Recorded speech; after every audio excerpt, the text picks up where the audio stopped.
This is some extra material for Class 3. It's about ITIL, the Information Technology Infrastructure Library, somewhat peripherally related to the subject of security risk assessment and security risk management, but an important component in IT management itself. It looks at IT as a service provider to the remainder of the business, produces some or defines some standard concepts and relationships and a standard framework for categorizing these services, organizing them, and managing them. So in many cases, ITIL touches upon the work that a security assessment professional will be doing. And it's also something that's just very useful for you to know as a professional working in this world. What is ITIL? ITIL stands for the Information Technology Infrastructure Library. It's a framework of best practice approaches intended to facilitate the delivery of high-quality information technology services. It emphasizes IT as a service provider to the business, defines categories, types of services, interfaces between these types of services, and frameworks for managing these services. So it doesn't deal too much with the internals of how IT operates apart from services. In a way, it's the interface of IT to the business that ITIL is concerned about. You won't find much here in the way of, say, a development methodology or project management methodology, for example. The focus really is on making service better, and the mechanisms for delivering that are a different discipline. So what is ITIL in some more detail? Service provision, strategy, tying business needs for IT service to the provision of those services. Design, transition, and operation. I'm using the term implementation here, even though in ITIL speak the word is transition. This is very familiar to you with an SDLC. Services are designed, and implemented or transitioned, and in place in operation. It also looks to the key concept of continual improvement. You want to make things better. You're always designing, transitioning, and operating your services. You're always reviewing how you're doing, figuring out ways to make them better, implementing those methods of making them better, and so forth. It's based on a service lifecycle, which is, effectively what I've just described, but they have these really cool looking circular diagrams for going through this whole life cycle of design, implementation, and operation. Design, transition, and operation. So here we go. You start with your service strategy. It's basically an ongoing process of your business determining what IT needs to do to support the business. It links up with your business strategy and your general overall plans for your business. Where do you plan to grow, what things are critical success factors for your business to be successful, etc. And then you tie them into, well, what types of services does IT need to provide, in what framework, how are changes to the business going to be reflected in these, and so forth. Then you go through the other phases where you design the services based on your strategy. You transition the services. You go from your current portfolio of services back to, or rather forward to, the new set of improved services, and then you put those services in operation. Overlying all of this is the notion of continual service improvement, something very Deming-esque if you're familiar with Jonathan Deming's work. So IT service strategy, that's the circle in the middle. That's what ties services to the business. Here is how this strategy works. It's a strategy for delivering and managing services. It's the services that meets the customer's business needs, or you could also say the business customer's needs. It's the services that IT has to provide to help the business meet its goals. It also determines how these services will be delivered. Part of a ITIL strategy isn't just what services the business need, but how they must be provisioned. You need to look at how value is created through the services and delivered to the customer. The strategy is very business oriented. It's not just, we need a configuration management service. It will be delivered through this process and its technology. It's also, well, how does this service create value to the business? You have to figure out how to optimally deliver and support services. Merely providing the service itself doesn't provide the business of value. It's how you deliver it and how you support it as well. You have to provide the services in an effective and efficient manner, make sure they do what they're supposed to, and they do while as efficiently utilizing their resources as necessary. You manage services as a portfolio. This is a key thing about ITIL. It's not just a service, another service, another service. ITIL categorizes services and manages them as a whole. You've got, in effect, a whole portfolio of services supporting the business. It also includes organizational risk management. This isn't security risk management, but this is risk to the organization in terms of the risk of particular business functions failing, changes in a market, etc. It's a higher level sort of risk that doesn't directly impact IT, but needs to be translated through IT via a service strategy. Now let's look at service design. Our first chunk here, service design.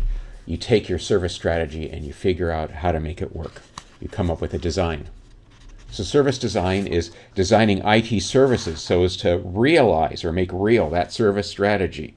It's like, well, now you're getting into the nuts and bolts of technology, processes, delivery mechanisms, etc., for improving your services and following the service strategy. Part of the service design is planning the deployment of these services, planning your service transition.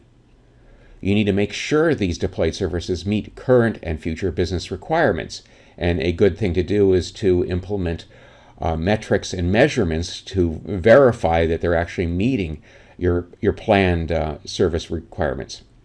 The design, and this is a very important ITIL acronym, solutions, tools, architectures, measurement systems, and processes, STAMP. That's what the design consists of: solutions, tools, architectures, measurement systems or metrics for determining the effectiveness of the service, and processes, how the services work. Now, the service design process. Service catalog management. You have a catalog of services. If you've ever logged on to Amazon to buy something, what you're faced with is a catalog. You order stuff there. ITIL pushes this notion of a service catalog. Many of you work in corporate environments where, if you want IT to do something for you, like create a new user account for somebody, install new software on a desktop machine, you actually pick this from a catalog and go through an order process that looks very much like what you do at Amazon or another online merchant. This is very consistent with the whole ITIL concept of a service catalog. The service design also includes availability management, uptime and reliability of the services, measuring this, making sure that deviations are corrected. Information security management. I knew it would come down to us, but yes, it's included in there. It's just one part of the design, but we are included. Services must be secure because you need to protect the essential business information. Supplier management, managing the various vendors you deal with. Capacity management, ensuring that you're measuring utilization of the various factors that go into the service and ensuring that you're procuring additional capacity or shifting capacity around to meet business demands. And an IT service continuity management, and ensuring that services continue regardless of unforeseen events, power outages, whatever. So that's the design process. Managing your catalog, availability, security, the suppliers involved, the capacity, and the continuity. Now we go to service transition. Think of this as service implementation. Service transition involves making it happen. Make the design happen. You plan and manage service changes. It's sort of like a system development lifecycle here, except instead of implementing a new system, you're implementing service changes. It's a service improvement. This might involve new systems, it might involve new processes, but ultimately what you're doing, you're transitioning, is the service itself. Then you deploy the service changes and then ensure the changes provide business value. There's always a cycle of, plan, implement, measure, plan, the Deming cycle. You don't just implement a change and hope that everything does well like you think it should. You measure it. We're going to improve this service, and here's how we're going to measure to make sure we actually hit that target for the improvement. So the service transition process includes the following parts of ITIL. Change management, managing change to any aspect of your system, including processes. Release and deployment managing, the packaging and implementation of service changes. Knowledge management, the knowledge base for providing services. Service asset and configuration management, your master list of what you own and how it's configured. And then transition planning and support, which interfaces with traditional project management methodologies. So here we go. Service operation, ongoing service delivery. It's the process of providing the services that you've designed and transitioned. You have agreed service levels covering quality, quantity, and availability of services. Part of the service interface between IT and the business is the service level agreement or service level operation, which is how good are the services, what are the quality, how quickly are they available, how much are we going to provide, what's our commitment to the business. You need to provide business value. Part of operation is putting in place those metrics we discussed earlier for measuring business value. It includes the services themselves and the management of the services overall.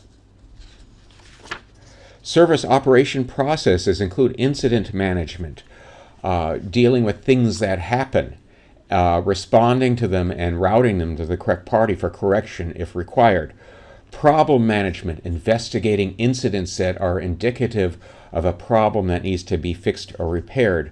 Event management, managing things that happen that are not necessarily incidents or problems. Request fulfillment, somebody wants something. It's not an incident or problem or an event, it's a new thing they want. And then access management, ensuring that folks have access to IT resources. Continuous service improvement. Continuous improvement is all about changing business needs that require continually changing IT services. The IT services need to change in order to ensure that the dynamic business environment is fully supported. The quality and efficiency of services must improve to provide increased business benefit. You got to do it better. Even if the business doesn't change, you have to change to do things better. Your service portfolio will change over time, and part of improvement is adjusting to these changes. The types of things IT provides a business will change. You'll provide different services. Older services may go away. Existing services may dramatically change. And part of continuous improvement is adjusting these changes in the existing pool of services. So what are ITIL services? All current, future, and retired services are defined in an organizational service portfolio. So this isn't just what you offer now, it's what you will offer and a historical record of what you had offered. Currently available services, however, are defined and presented in an organizational service catalog. This is where you go to order from. This is where you might fill your shopping cart with things like, I need access to this application. Oh, and by the way, can you install a version of MS Project on my laptop computer? Those are things that are in the service catalog. And in organizational IT resources, the stuff that supports provision of services are cataloged in a configuration management database. This includes hardware, software, processes, documentation. It's just a huge library, like a data warehouse of the things that IT needs to help it run. That's the CMDB, and the CMDB is golden as far as service management and ITIL. The CMDB is a thing that will be of most use for you as an IT risk management, risk assessment professional. Now, ITIL's metrics. ITIL's about service and continuous improvement. You need metrics to measure service and to ensure that you achieve continuous improvement. These include critical success factors and key performance indicators. Satisfactory provision of services is measured by adhering to agreed service level. You have service level agreements and operations agreements with the businesses, and you measure in terms of how well you hit those agreements or exceed them. Now let's go back to the CMDB, the Configuration Management Database. It holds data on IT assets called configuration items, or CIs. That's the processes, software, hardware, documentation, etc. that we talked about previously. All of those are configuration items, or CIs. So CI is the atom of the Configuration Management Database. The CMDB also describes relationships between CIs. The relationships can be things like a CI is composed of other CIs. A CI is dependent on other CIs. If CI A fails, CIs B, C, and D will also be inoperable. These sort of relationships, defining the relationships needs to be done with some purpose in mind, by the way. If your purpose is to do availability modeling, then that's different from, say, doing security threat modeling. It links the CIs to their owner, that is the party responsible for the CIs. This is really important to security folks because oftentimes you'll run into software or hardware or some system that you need to assess the risk of. In order to do this, you need to start dealing with the owner of that. If you have a good CMDB, you not only have all of the IT resources associated with that system, you have the names and phone numbers and emails of the people you need to contact to work with on developing your risk assessment. Within ITIL, the CMDB is primarily supporting the configuration management service, the process of designing, authorizing, changing, and recording the changes in the configuration of a configuration item is what the CMDB supports as far as ITIL is concerned. The fact is, though, the CMDB is useful for a lot of other things, but this is its primary role within ITIL. And the CMDB is an essential resource for risk analysis. If you don't know what you have, who owns it, and how it relates to other things you have, you can't really do a good risk analysis of your environment. ITIL and Risk, a few more detailed points. ITIL does mention risk, but it doesn't provide a full risk management methodology. In fact, it doesn't even provide a risk management framework. It just sort of says risk is something you need to deal with. And that risk is organizational risk. They're dealing with program success or failure. They're not dealing with failure of a system or component. They're not dealing with a failure in a sense of a successful hacker attack or a denial of service attack in a system. They're not really dealing with those sort of risks. They're dealing with big picture risk. Will you succeed as a business or not? And risk in ITIL is viewed as risk to the overall service management program. So again, it's the program that supplies services, IT services to the business that ITIL is concerned with.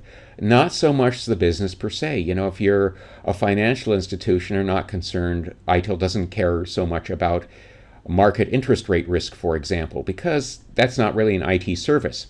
They're concerned about risk in terms of things of not being able to provide certain services and how that will impact the business. So this includes problem management as a component of risk management, change management, service delivery, and availability management. It's the risk to the overall service management program with these particular aspects of it being highlighted. Why ITIL? Why do we care about ITIL in this class? First off, it interfaces with security risk. I mentioned the configuration management database. Most of the methodologies we'll be looking at for security risk assessment are asset driven. This means you go to your CMDB to find out what those assets are, find out who owns them, and then also find out their configuration. What's the patch level of this asset? What version of Windows Server are you running? Are you still running 2013 on a server? Are you, God help you, running an earlier version? What other servers are associated with this CI? You've got an application server. What are the back-end database servers that application needs to talk to? A good CI will have those relations. What is the history of this item in terms of incidents and issues? How frequently has this item been changed or upgraded? These are things that are very useful for security risk assessments that ITIL will provide you. You'll need to speak ITIL to a lot of IT management. ITIL over the last 10 years or so has really been drummed into folks. It's really become a common language for talking about IT service provision. It's important to know the grammar and vocabulary so you can talk reasonably with folks who are in the ITIL world. And IT is defined as a service, so it illuminates the role of IT in providing value. And of course, as security risk assessment folks, we want to look at how a security risk can impact that value to its detriment. It links IT to organizational governance, and ultimately the point of a risk assessment is to provide recommendations that a proper IT governance structure will then be able to implement, and that IT governance structure will be able to take the results of a risk assessment for a system and build them into an overall management strategy. And then we also need to look at reducing value as a service as a consequence of security risk. That service value gets reduced if a security risk impacts a particular service.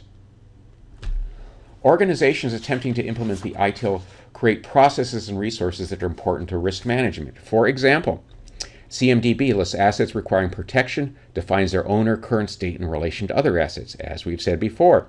Meeting defined service levels requires security protection, provides insight into the importance of the IT function, into the specific service, and the consequences of damage to a CI. If you know what the service levels are for a business, you know what's important to the business, and you get some idea of what systems have to be up and running correctly. And these may be the systems that have the highest degree of exposure to a security risk. And any incident management is oftentimes on the front line of security. Incident data provides exposure to risk, to threat attempts, and so forth. A lot of times what ends up being a security incident starts out as an event that is reported to one of these service desks and recorded as such. You can go through the history of various incidents and get an idea of things like frequency of malware, phishing attacks, issues and problems with access controls and failures of access controls, problems with provisioning of accounts and so forth, that tell you something about exposure to risks, because they indicate things that are happening in the environment and services that maybe aren't being provided well and are recorded. Emphasis on metrics improves risk assessment. Good quantitative data is inherent to ITIL and part of the quantitative philosophy of measure it, manage it, improve it is also very much in line with what security risk management tries to do. So that overall philosophy is a very good thing. Well, that is ITIL in a nutshell. If you want to do more with ITIL, I recommend you look into other courses that will help you study for the ITIL exam and go for the certification. But otherwise, that's what we'll be seeing for today, and I'll talk to you in our next lecture.